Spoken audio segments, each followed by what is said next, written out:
BJP की सारी ही सीटें भारतीय जनता पार्टी के पक्ष में जाएंगी।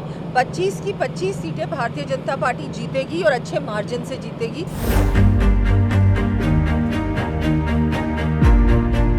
जनता ने मन बना लिया है कि वो मोदी जी पे विश्वास करते हैं, भारतीय जनता पार्टी पे विश्वास करते हैं।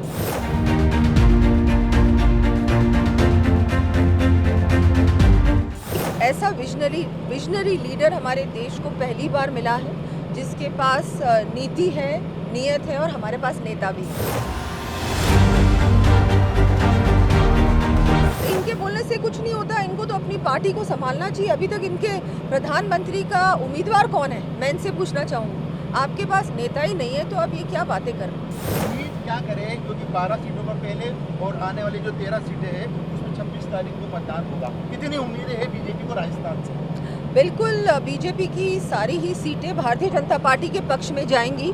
25 की 25 सीटें भारतीय जनता पार्टी जीतेगी और अच्छे मार्जिन से जीतेगी। जनता को विश्वास है, मोदी जी की गारंटी पे विश्वास है और मोदी जी के काम पे विश्वास है और निश्चित रूप से हम 25 सीटें जीतेंगे। मैम, दावा आपने कहा है कि 25 सीटें जीतेंगे, बीजेपी 400 पार का भी दावा करती है, लेकिन कांग्रेस के नेता खास तौर पे चाहे अशोक गहलोत की बात की जाए, डोटासरा की बात की जाए या और भी बड़े लीडर, वो बोले कि 400 पार इस बार सपने रहेंगे और राजस्थान में हैट्रिक नहीं होने देंगे। देखिए, उनके बोलने से कुछ नहीं होता। जनता वोट करती है और जनता ने मन बना लिया है कि वो मोदी जी पे विश्वास करते हैं, भारतीय जनता पार्टी पे विश्वास करते हैं। एक ऐसा विजनरी लीडर हमारे देश को पहली बार मिला है, जिसके पास नीति है, नीयत है और हमारे पास नेता भी है। तो ये सब देखते हुए भारतीय जनता पार्टी ही जीतेगी और इनके बोलने से कुछ नहीं होता, इनको तो अपनी पार्टी को संभालना चाहिए। अभी तक इनके प्रधानमंत्री का उम्मीदवार कौन है, मैं इनसे पूछना चाहूँगी। आपके पास नेता ही नहीं है तो अब ये क्या बातें कर रहे हैं? मैम, एक बड़ा इशू है कि आपकी पार्टी ने संकल्प पत्र जारी किया है और उन्होंने न्याय पत्र, लेकिन जो कांग्रेस का मैनिफेस्टो है उस पर लगातार सवाल उठ रहे हैं, खासतौर पर आरक्षण को लेकर पिछले दिनों जिस प्रकार की बातें कही गई थी कांग्रेस नेताओं द्वारा, और अब ये सवाल ही उठ रहा है कि जो कांग्रेस का मैनिफेस्टो है उसमें कहीं ना कहीं जो आम व्यक्ति की संपत्ति की जाँच की बात की गई है, प्रधानमंत्री जी ने भी कई बार बात कही है। आपको लगता है इस प्रकार का मैनिफेस्टो के बाद जनता वोट दे पाएगी कांग्रेस? नहीं, बिल्कुल नहीं। वो मेरे को तो ये समझ में नहीं आ रहा कि वो लोगों की संपत्तियों की जांच क्यों करवाना चाहते हैं। इससे उनकी क्या मानसिकता है? साफ साफ दिखता है कि वो इसमें इनका कोई षड्यंत्र है और इस तरह से आप जांच करा रहे हो। फिर क्या इन संपत्तियों का क्या करने वाले हो आप, किसको देने वाले हो आप? ये बहुत ही गलत है और ये जो इनकी मंशा है वो बिल्कुल साफ नहीं है, नीयत बिल्कुल साफ नहीं है। प्रिया कुमारी जी, एक बड़ा सवाल ये भी है कि कांग्रेस के नेता खासतौर पर चाहे अशोक गहलोत जी हो, ये बात कहते नजर आए कि यदि बीजेपी की सरकार, मोदी सरकार वापस देश में आई तो कहीं ना कहीं आरक्षणों को खतरा है, संविधान को खतरा है, लोकतंत्र को खतरा है। लेकिन मोदी जी ने हाल ही में राजस्थान में जो 2 सभाएं करी, उसमें साफ तौर पे कहा कि ना तो आरक्षण को कोई खतरा है, ना आरक्षण में बदलाव होगा, ना संविधान में कोई बदलाव होगा।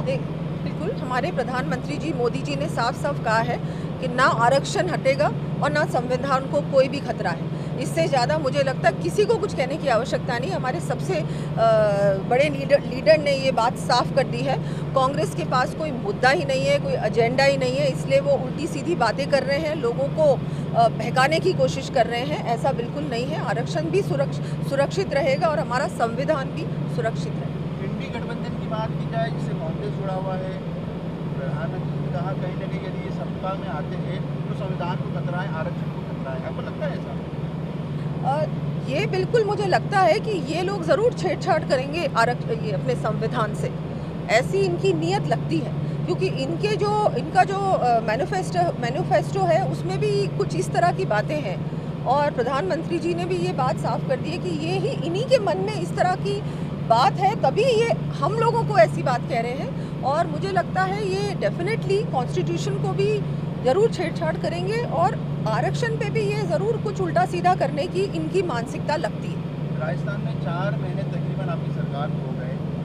पिछली जो गवर्नमेंट की, जो गहलोत सरकार थी, इन चुनावों में, क्योंकि देश के चुनाव में ये राजस्थान के कौन से बड़े मुद्दे हैं जिसके आधार पर बीजेपी को यहाँ की जनता वोट दे सकती है? देखिए, राजस्थान में जब जैसे ही हमारी सरकार आई है, तुरंत ही जो हमारा सबसे बड़ा जो NRCP का मुद्दा था, पानी का मुद्दा था, हाँ, वो सबसे पहले तो हमारे मुख्यमंत्री जी ने मध्य प्रदेश के मुख्यमंत्री जी के साथ बैठकर उस पे हस्ताक्षर किया है। सेंट्रल गवर्नमेंट का भी आशीर्वाद है और ये बहुत जल्दी काम होगा। फिर यमुना का पानी शेखावाटी तक पहुंचाने वाला काम भी उन्होंने कर दिया है। इसके अलावा जो रीट की परीक्षा में जो पेपर लीक हुआ था उस पे भी SIT का गठन किया। बहुत सारी गिरफ्तारियां भी हुई हैं।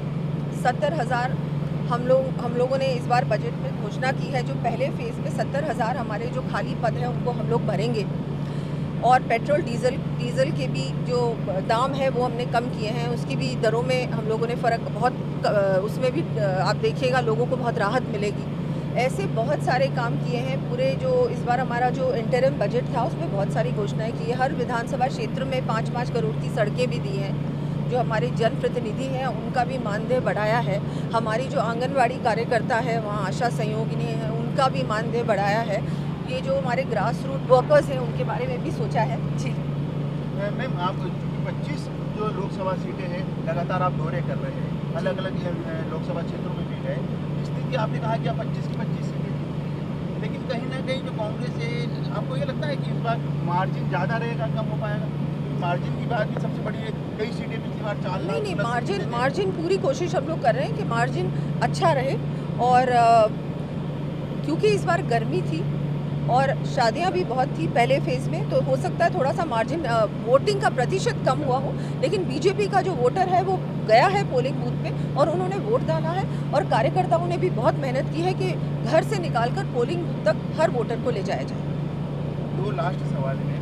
एक तो इस चुनाव में, क्योंकि केंद्र के चुनाव है, बड़ा मुद्दा था राम मंदिर के निर्माण का। सालों की जो प्रतीक्षा थी वो पूरा हुआ। इसके अलावा कई बड़े डिसीजन रहे, चाहे जम्मू कश्मीर को लेकर धारा 370 का रहा। आपको लगता है कि बड़ा जो फोकस है मोदी की गारंटियों के साथ इन बड़े निर्णयों में जो 10 साल में लिए गए वो भी कारगर साबित होंगे? 400 पार के नारे को लेकर बिल्कुल होंगे।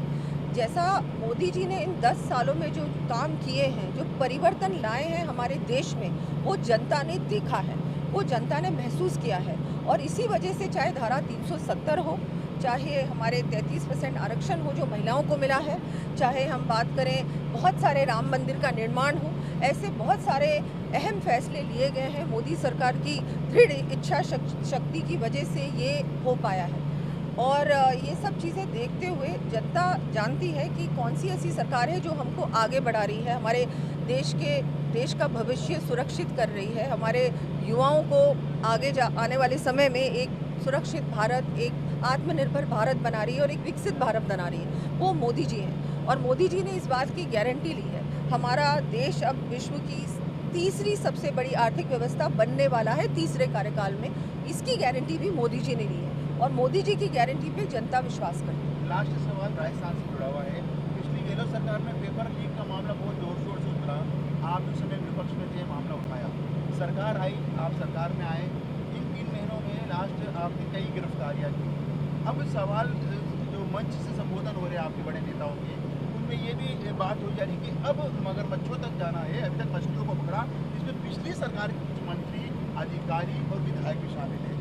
क्या लगता है आपको? देखिए, जो हो सकती है? बिल्कुल, अगर इसमें कोई भी इन्वॉल्व होगा, चाहे वो कितना ही बड़ा मंत्री रहा हो या नेता रहा हो, अगर इन्वॉल्व है इन चीज़ों में तो बिल्कुल उनको भी जेल में बंद किया जाएगा। किसी भी प्रकार का युवाओं के साथ जो गलत हुआ है, अन्याय हुआ है, वो हमारी सरकार नहीं सहने वाली।